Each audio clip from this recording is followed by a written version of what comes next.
Hello viewers, welcome to our channel. So ప్రస్తుతం మనతో పాటు ఉన్నారు డాక్టర్ మధుసూదన్ శర్మ గారు. వంటింటి వైద్యానికి కేర్ ఆఫ్ అడ్రస్ అని చెప్పొచ్చు చిట్టుబొట్ల మధుసూదన్ శర్మ గారు.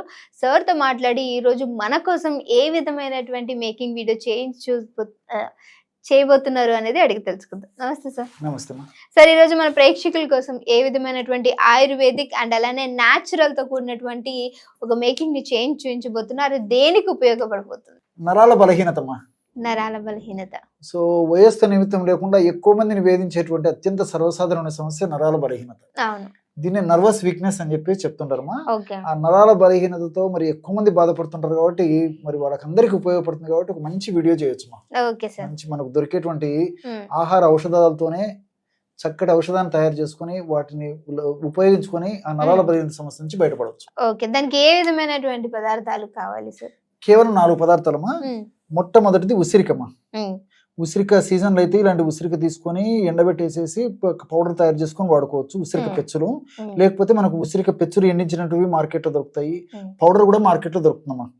కాబట్టి మనకు ఏది ప్రామాణిక కంపెనీ వాళ్ళు తయారు చేసేటువంటి పౌడర్ కూడా దొరుకుతుంది కాబట్టి అది కూడా తెచ్చుకోవచ్చు. సో ఉసిరిక, రెండవది లవంగాలు, మూడవది దాల్చిన చెక్క, నాలుగవది వాము. ఈ 4 పదార్థాలు మన వద్ద ఉంటే నరాల బలహీనత సమస్యకు సంబంధించి చక్కటి ఔషధాన్ని తయారు చేసుకున్నట్లే. ఓకే సార్, అయితే ఇప్పుడు మనం మేకింగ్ ప్రాసెస్ అనేది చూద్దాం. సో మొట్టమొదట ఏం చేయాలంటే ఈ యొక్క ఉసిరిక పొడి ఒక 20 గ్రామ్స్ ఒక చిన్న కప్పులో కానీ, ఒక చిన్న ప్లేట్లో కానీ, ఒక చిన్న పాత్రలో కానీ తీసుకోవాలమ్మా. మొట్టమొదటిగా ఉసిరిక పొడి ఒక చిన్న ప్లేట్లో కానీ, లేకపోతే ఇట్లాంటి కప్పులో కానీ, ఏదైనా ఒక పాత్రలో కానీ తీసుకోవాలమ్మా.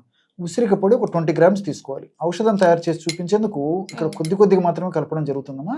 మన వాళ్ళు తయారు చేసుకునేటువంటి వాళ్ళందరూ 20 గ్రామ్స్ ఉసిరిక పొడి తీసుకోవాలన్నమాట ఒక పాత్రలో. అదేవిధంగా రెండవ పదార్థంగా లవంగాల పొడిమా.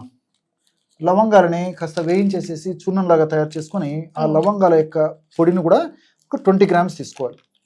ఇన్ని సమానంగా తీసుకోవాలమ్మా. లవంగాల పొడి కూడా ఒక 20 గ్రామ్స్ తీసుకోవాలి. మూడవ పదార్థంగా దాల్చిన చెక్క. మంచి దాల్చిన చెక్క అంటే బాగా మందంగా ఉన్నటువంటి మంచి దాల్చిన చెక్కను తీసుకొని దాన్ని పౌడర్ లాగా తయారు చేసేసుకొని ఇలాంటి పౌడర్ను కూడా ఒక 20 గ్రామ్స్ తీసుకోవాలమ్మా. దాల్చిన చెక్క పొడి కూడా ఒక 20 గ్రామ్స్ తీసుకోవాలి. చివరగా 4వ పదార్థంగా వామును కాస్త వేయించేసేసి చూర్ణంలాగా తయారు చేసుకొని ఈ యొక్క వాము చూర్ణాన్ని కూడా ఒక 40 గ్రాములు తీసుకోవాలి. వాము చూర్ణాన్ని కూడా ఒక 20 గ్రాములు తీసుకోవాలమ్మా. ప్రతి పదార్థం కూడా 20 గ్రాముల చొప్పున మాత్రమే తీసుకోవాలన్నమాట. ఈ విధంగా సేమ్ క్వాంటిటీ అమ్మా. సో ఈ 4 పదార్థాలు కూడా మనం చూపించినటువంటివి ఒక్కొక్క పదార్థం కూడా ఒక 20 గ్రాముల చొప్పున తీసుకోవడం వల్ల మొత్తం పౌడర్ 80 గ్రాముల ఔషధం రెడీ అయిపోతుందమ్మా. 4 పదార్థాలు. ఇప్పుడు ఈ యొక్క 4 పదార్థాల్లో కూడా నరాల బలహీనత తగ్గించేటువంటి అద్భుతమైనటువంటి ఔషధ గుణాలు, రసాయన తత్వాలు ఉన్నాయమ్మా. ఉదాహరణకి ఉసిరిక గురించి మనం ఆలోచించినట్లయితేమా, ఉసిరికలో ఉన్నటువంటి కొన్ని రకాలైన రసాయన పదార్థాల యొక్క ప్రభావం చేత ముఖ్యంగా ఈ కెఫిక్ యాసిడ్, అదేవిధంగా విటమిన్ సి, ఇలాంటి అనేక రకాలైన రసాయన పదార్థాలు, క్యాంఫరాలు, ఇలాంటి అనేక రకాలైన రసాయన పదార్థాల యొక్క ప్రభావం చేత ఈ మైటోకాండ్రియా అనేటువంటి శక్తినిచ్చేటువంటి యొక్క భాగాలు ఏవైతే ఉన్నాయో కణంలో, ఆ యొక్క మైటోకాండ్రియాని ఉత్పత్తి ఎక్కువ చేసేందుకు, అదేవిధంగా మైటోకాండ్రియా సమర్థవంతంగా పనిచేసేందుకు కూడా ఈ యొక్క పదార్థాలు ఉపయోగపడతాయి. కాబట్టి ఎప్పుడైతే మైటోకాండ్రియా శక్తివంతంగా తయారవుతుందో అప్పుడు సర్వసాధారణంగా వీక్నెస్ కూడా తగ్గిపోతుందమ్మా. సో ఉసిరి అంత అద్భుతంగా పనిచేస్తుంది, వ్యాధి నిరోధక శక్తిని పెంచేందుకు ఉపయోగపడుతుంది. అదేవిధంగా ఈ లవంగాల్లో ఉన్నటువంటి యూజినాల్ అనేటువంటి రసాయన పదార్థం కూడా చాలా అద్భుతంగా ఈ యొక్క నరాల బలహీనత తగ్గించేందుకు ఉపయోగపడమే కాకుండా మరి ఈ యొక్క కండరాల నొప్పి కానీ, కీళ్ల నొప్పులు కానీ, ఇలాంటి నొప్పులు తగ్గేందుకు కూడా ఈ లవంగాల్లో ఉన్నటువంటి యూజినాలు, మెగ్నీషియం ఇలాంటి రసాయన పదార్థాలు ఉపయోగపడతాయమ్మా.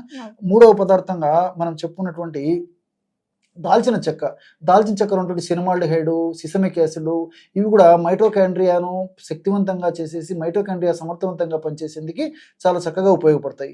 వాములు అన్నటువంటి థైమోక్విన్ అనేటువంటి రసాయన పదార్థాలు కూడా మరి నరాల బలహీనత తగ్గేందుకు చాలా చక్కగా ఉపయోగపడతాయమ్మా.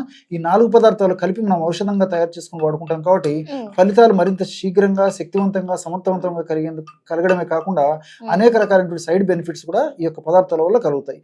ఈ నరాల బలహీనత అనేటువంటి అనేటువంటి సమస్య అనేసరికి మరి కొంతమందికి పోషకాహార లోపం వల్ల నరాల బలహీనత సమస్య వస్తుంది, కొంతమందికి షుగర్ లాంటి సమస్య ఉన్నప్పుడు నరాల బలహీనత వస్తుంది, కొంతమందికి మరి వెయిట్ ఎక్కువగా ఉండడం వల్ల నరాల బలహీనత వస్తుంటుంది, కొంతమందికి పోషకాహార లోపం వల్ల నరాల బలహీనత వస్తుంటుంది. ఇలా వివిధ రకాల కారణాల వల్ల ఈ నరాల బలహీనత సమస్య వస్తుంది. ఈ సమస్య వచ్చినప్పుడు మరి నడవాలన్నా ఇబ్బంది పడుతుంటారు, కాస్త దూరం వెళ్ళాలన్నా ఇబ్బంది పడుతుంటారు, నీరసము, నిస్త్రాణ, బలహీనత, అంతుబట్టని అంతు చిక్కని నీరసముతో చాలా ఇబ్బంది పడుతుంటారమ్మా. ఏ పని మీద ఆసక్తి ఉండదు, ఎప్పుడు రెస్ట్ తీసుకోవాలనిపించేటువంటి తలంపు ఉంటుంది. ఇలాంటి అనేక రకాల లక్షణాలు, ఇబ్బందులు ఉంటాయి. సో ఈ నరాల బలహీనత సమస్య తగ్గేందుకు ఈ యొక్క ఔషధాన్ని వాడుకోవడం వల్ల చాలా సమర్థవంతమైన ఫలితాలు కలుగుతాయి. మరొకటి ఏంటంటే కొన్ని నరాల బలహీనత సమస్యకైతే కారణం స్పష్టంగా ఈ యొక్క కారణం వల్ల నరాల బలహీనత అనేది కలుగుతుందని చెప్పడానికి వీలవుతుంది. కానీ కొన్నింటిలో ఎలాంటి లక్షణాలు కూడా ఉండవమ్మా. ఆహారం బాగా తీసుకుంటుంటారు, టయానికి నిద్రపోతుంటారు, టయానికి విశ్రాంతి తీసుకుంటుంటారు, అన్ని తీసుకున్నప్పటికీ నరాల బలహీనత ఉంటుంది. కాబట్టి ఏ రకంగా ఈ నరాల బలహీనత సమస్య ఉన్నప్పటికీ ఇప్పుడు మనం చెప్పినటువంటి ఔషధం చాలా చక్కగా పనిచేస్తుంది. దీన్ని ఏ మోతాదులో అంటే ఎలా తీసుకోవాలి అంటే? దీన్ని సమస్య ఎక్కువ ఉంటే రోజు 2 సార్లు వాడుకోవచ్చు. సమస్య కొద్దిగా ఉంటే రోజు ఒక్కసారి వాడితే సరిపోతుంది. ఎలాగంటే ఒక 50 ml గోరువెచ్చని పాలు తీసుకోవాలమ్మా. ఉదయం ఆహారం తర్వాత, అదేవిధంగా రాత్రి పడుకునేటప్పుడు ఈ విధంగా 50 ml గోరువెచ్చని పాలు తీసుకొని ఈ 50 ml గోరువెచ్చని పాలల్లో కేవలము 1 గ్రామ్ అమ్మా, 1 గ్రామ్ సరిపోతుందమ్మా. ఒకవేళ సమస్య మరీ ఎక్కువ అంటే 2 గ్రాముల వరకు మాక్సిమం వాడుకోవచ్చు. ఇన్ జనరల్ గా 1 గ్రామ్ సరిపోతుందమ్మా. కేవలం 1 గ్రామ్ పౌడరు 50 మిల్లీలీటర్ల గోరువెచ్చని పాలలో కలిపేసి, అవసరమైతే తేనె వాడదైనటువంటి వాళ్ళు ఎవరైనా ఉంటే తేనె వాడుకోవచ్చు, లేకపోతే ఏదైనా బెల్లం వాడదైనటువంటి వాళ్ళు ఎవరైనా ఉంటే బెల్లం కూడా వాడుకోవచ్చు, లేకపోతే అలాగే తీసుకున్నా సరిపోతుందమ్మా. సో ఈ విధంగా తయారు చేసుకున్నటువంటి ఈ యొక్క పానీయం క్షీరాన్ని సేవించినట్లయితే చాలా సమర్థవంతంగా, శీఘ్రంగా, వెంటనే, సత్వరమే ఇందులో ఔషధ గుణాలు, రసాయన తత్వాలు మన దేహంలో ప్రవేశించి నరాల బలహీనతకు కారణమయ్యేటువంటి వివిధ రకాలైనటువంటి అంశాలంతా విచ్ఛిన్నం చేసి చక్కటి శక్తిని ప్రసాదించేందుకు చాలా అద్భుతంగా పనిచేస్తున్నామా.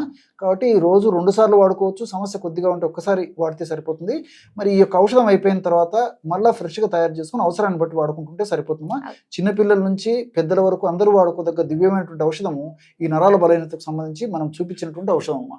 ఓకే, సో చూసారు కదా, నరాల బలహీనతతో బాధపడే వాళ్ళు సో ఎక్కువగా ఉంటారు. సో అలాంటి వాళ్ళు మాకు చాలా కామెంట్స్ చేయడం కూడా జరిగింది. సో మీ ఒక వాల్యుబుల్ కామెంట్ని బట్టి సో ఈరోజు మీకు తగ్గట్టు ఎలాంటి ఔషధ గుణాలతో కూడినటువంటి ఈ ఆయుర్వేదిక్లో మన ఇంట్లో దొరికే ఐటమ్స్ తోటి చక్కటి డ్రింక్ అయితే మీకు రెడీ చేయడం జరిగింది.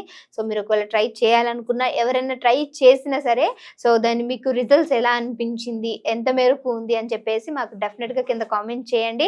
ఇంకేమైనా మీకు హెల్త్ ఇష్యూస్ ఉన్నా సరే అవి కూడా కింద కామెంట్ చేసినట్టయితే సార్తో మాట్లాడి సో దాన్ని మీకు ఏ విధంగా మీ ముందుకు తీసుకురావాలని ట్రై చేస్తాం. Thank you so much for your watching.